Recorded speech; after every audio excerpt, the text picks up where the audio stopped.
ರಾಜ್ಯದಲ್ಲಿ ಮುಂದಿನ ಮುಖ್ಯಮಂತ್ರಿಯ ಕೂಗು ಮತ್ತೆ ಮುಗಿಲೆದ್ದಿದೆ. ಡಿಕೆ ಶಿವಕುಮಾರ್ ಪರವಾಗಿ ಬೆಂಗಳೂರಿನಲ್ಲಿ ಶಾಸಕ ಎಸಿ ಶ್ರೀನಿವಾಸ್ ಬ್ಯಾಟ್ ಬೀಸಿದ್ದಾರೆ. ಡಿಕೆಶಿ ಆಪ್ತ ಬಳಗದಿಂದ ಮತ್ತೆ ಮುಂದಿನ ಸಿಎಂ ಕೂಗು ಕೇಳಿ ಬರ್ತದೆ. ಡಿಕೆಶಿ ಅಂತವರು ಮುಖ್ಯಮಂತ್ರಿ ಆಗಲೇಬೇಕಿದೆ ಅಂತ ಶಾಸಕ ಎಸಿ ಶ್ರೀನಿವಾಸ್ ಹೇಳಿದ್ದಾರೆ. ಸರ್ಕಾರಿ ಕಾರ್ಯಕ್ರಮದಲ್ಲಿ ಮಾತನಾಡಿದ ಶಾಸಕ ಎಸಿ ಶ್ರೀನಿವಾಸ್, ಡಿಕೆ ಶಿವಕುಮಾರ್ ಸದಾ ಅಭಿವೃದ್ಧಿ ಮತ್ತು ಕಾರ್ಯಕರ್ತರ ಪರವಾಗಿ ಇರ್ತಾರೆ. ಇಂಥವರು ಮುಖ್ಯಮಂತ್ರಿ ಆಗಲೇಬೇಕು. 2-3 ಗಂಟೆ ನಿದ್ರೆ ಮಾಡದೆ ಅಭಿವೃದ್ಧಿ ಪರವಾಗಿ ಕೆಲಸ ಮಾಡ್ತಾರೆ.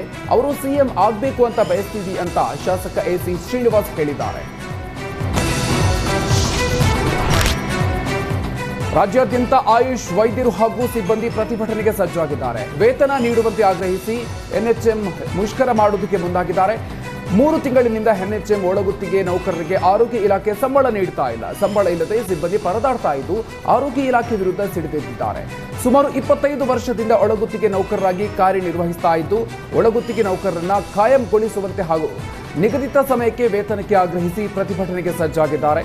ಆರೋಗ್ಯ ಮತ್ತು ಕುಟುಂಬ ಕಲ್ಯಾಣ ಇಲಾಖೆಯಲ್ಲಿ 47% ಹುದ್ದೆ ಖಾಲಿ ಇದೆ. ಹೀಗಾಗಿ ಖಾಲಿ ಇರುವ ಹುದ್ದೆಗೆ ನೌಕರರನ್ನ ಕಾಯಂಗೊಳಿಸುವಂತೆಯೂ ಆಗ್ರಹಿಸಲಾಗಿದೆ.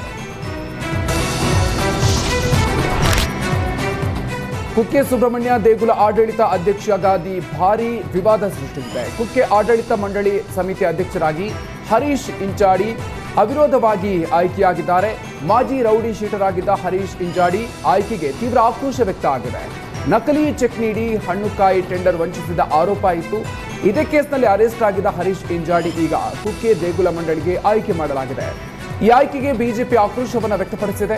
ರೌಡಿ ಶೀಟರ್ ಆಗಿದ್ದ ಹರೀಶ್ ಇಂಜಾಡಿಯನ್ನ ರಾಜ್ಯದ ಅತಿ ಮುಖ್ಯ ದೇವಸ್ಥಾನದ ಅಧ್ಯಕ್ಷನಾಗಿ ಮಾಡಿದ್ದಾರೆ. ಇದೇ ಬಿಜೆಪಿ ಮತ್ತು ಕಾಂಗ್ರೆಸ್ ನಡುವೆ ಇರುವ ಬಹಳ ದೊಡ್ಡ ವ್ಯತ್ಯಾಸ ಅಂತ ಶಾಸಕ ಭರತ್ ಶೆಟ್ಟಿ ಆರೋಪಿಸಿದ್ದಾರೆ. ಕಾಂಗ್ರೆಸ್ನದ್ದು ವೋಟ್ ಬ್ಯಾಂಕ್ ರಾಜಕೀಯ, ಇವರಿಗೆ ಇಂತಹ ಯಾವುದೇ ಭಾವನೆಗಳು ಇಲ್ಲ. ರೌಡಿ ಶೀಟರ್ನನ್ನ ಅಧ್ಯಕ್ಷ ಮಾಡಿ ಆ ಮೂಲಕ ರಾಜಕೀಯ ಮಾಡ್ತಾ ಇದ್ದಾರೆ ಅಂತ ಡಾಕ್ಟರ್ ವೈ ಭರತ್ ಶೆಟ್ಟಿ ಹೇಳಿದ್ದಾರೆ. ನಾನು ರೌಡಿ ಶೀಟರ್ ಅಲ್ಲ, ಸುಬ್ರಹ್ಮಣ್ಯ ದೇವಸ್ಥಾನಕ್ಕೆ ಯಾವುದೇ ಬಾಕಿ ಇರಿಸಿಕೊಂಡಿಲ್ಲ ಅಂತ ನೂತನ ವ್ಯವಸ್ಥಾಪನಾ ಸಮಿತಿ ಅಧ್ಯಕ್ಷ ಹರೀಶ್ ಇಂಜಾಡಿ ಹೇಳಿದ್ದಾರೆ. ಮಂಗಳೂರಿನಲ್ಲಿ ಮಾತನಾಡಿದ ಹರೀಶ್ ಇಂಜಾಡಿ, 25 ವರ್ಷಗಳ ಹಿಂದೆ ಅಂಗಡಿ ಗುತ್ತಿಗೆ ಪಡೆದ ವೇಳೆ ದೇವಸ್ಥಾನಕ್ಕೆ ಹಣ ಬಾಕಿ ಇತ್ತು. ಆ ಬಳಿಕ ನನ್ನ ಮೇಲೆ ಚೆಕ್ ಬೌನ್ಸ್ ಪ್ರಕರಣ ಕೂಡ ದಾಖಲಾಗಿತ್ತು. ಬಳಿಕ ನನ್ನ ತಪ್ಪನ್ನು ಅರಿತು ಮುಂದಿನ 2 ವರ್ಷಗಳಲ್ಲಿ ಎಲ್ಲ ಬಾಕಿ ಕ್ಲಿಯರ್ ಮಾಡಿದೆ ಅಂತ ಹರೀಶ್ ಇಂಜಾಡಿ ಹೇಳಿದ್ರು. ರಾಜಕೀಯ ಷಡ್ಯಂತ್ರದಿಂದ ನನ್ನ ಮೇಲೆ Sullia inspector rowdy sheeter open ಮಾಡಿದ್ರು. ಆದರೆ 15 ವರ್ಷಗಳ ಹಿಂದೆ ನನ್ನ ಸನ್ನಡತೆ ಗಮನಿಸಿ ರೌಡಿ ಶೀಟ್ ರದ್ದು ಮಾಡಲಾಗಿದೆ ಅಂತ ತಮ್ಮ ಮೇಲೆ ಬಂದಿದ್ದ ಆರೋಪವನ್ನು ಅಲ್ಲಗಳೆದರು.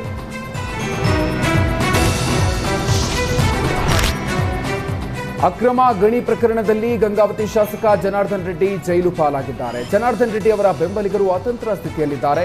ಜನಾರ್ದನ್ ರೆಡ್ಡಿ ಅನುಪಸ್ಥಿತಿಯಲ್ಲಿ ಬೆಂಬಲಕ್ಕೆ ಪತ್ನಿ ಅರುಣಾ ಲಕ್ಷ್ಮಿ ಬಂದಿದ್ದಾರೆ. ವಿಡಿಯೋ ಕಾನ್ಫರೆನ್ಸ್ ಮೂಲಕ ಬೆಂಬಲಿಗರಿಗೆ ಧೈರ್ಯ ತುಂಬಿದ್ದಾರೆ. ಕಾನೂನಿನ ಮೇಲೆ ರೆಡ್ಡಿಗೆ ಗೌರವ ಇದ್ದು ಕಾನೂನಿನ ಹೋರಾಟದಲ್ಲಿ ಗೆಲ್ಲೋದಾಗಿ ಅರುಣಾ ಲಕ್ಷ್ಮಿ ಹೇಳಿದ್ದಾರೆ. ಇನ್ನು ರಾಜಕೀಯ ಕುತಂತ್ರಿಗಳಿಂದಾಗಿ ತೊಂದರೆಯಾಗಿದೆ.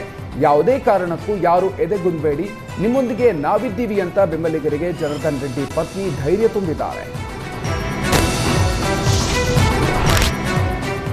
2,000 ಹಣ ಕದ್ದ ಎಂಬ ಕಾರಣಕ್ಕೆ ಶೆಡ್ಗೆ ಕರೆದೊಯ್ದು ಅಪ್ರಾಪ್ತ ಬಾಲಕನನ್ನು ಬರ್ಬರವಾಗಿ ಹತ್ಯೆ ಮಾಡಲಾಗಿದೆ.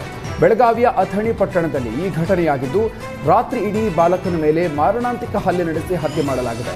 ಬಾಲಕನನ್ನ ಕೊಂದ 6 ಆರೋಪಿಗಳನ್ನು ಬಂಧಿಸಿ ಹಿಂಡಲಗ ಜೈಲಿಗೆ ಕಳುಹಿಸಲಾಗಿದೆ. ಅಥಣಿ ತಾಲೂಕಿನ ಅರಳಿಕಟ್ಟಿ ಗ್ರಾಮದ ವಿಕಾಸ ಶಿವದಾಸ ಕೊಟ್ಟಿ ಹತ್ಯೆ ಮಾಡಲಾಗಿದೆ. ಕಳ್ಳತನಕ್ಕಾಗಿ ಅಥಣಿಯ ಕಾಳೆ ಫರ್ನಿಚರ್ಗೆ ಬಾಲಕ ನುಗ್ಗಿದ್ದ. ಆಗ ಗಲ್ಲಾಪೆಟ್ಟಿಗೆ ಲಾಕ್ ಓಪನ್ ಆಗದಿದ್ದಾಗ 2,000 ದೇಣಿಗೆ ಹಣವನ್ನು ಎಗರಿಸಿದ್ದ. ಮದ್ರಸಗಳಿಗೆ ದೇಣಿಗೆ ಕೊಡೋದಕ್ಕೆ ಫರ್ನಿಚರ್ಸ್ ಶಾಪ್ನಲ್ಲಿ ದೇಣಿಗೆ ಡಬ್ಬಿಯನ್ನು ಇಡಲಾಗಿತ್ತು. ಇದರಲ್ಲಿದ್ದ ಹಣವನ್ನು ಬಾಲಕ ಎಗರಿಸಿ ಎಸ್ಕೇಪ್ ಆಗಿದ್ದ. ಬಳಿಕ ಮತ್ತೆ ಅಥಣಿ ಪಟ್ಟಣದಲ್ಲಿ ಬಾಲಕನನ್ನ ಬೆನ್ನು ಹತ್ಯೆ ಹಿಡಿದು ಶೆಡ್ನಲ್ಲಿ ಕೂಡಿ ಹಾಕಿ ಹಲ್ಲೆ ಮಾಡಿದ್ದಾರೆ.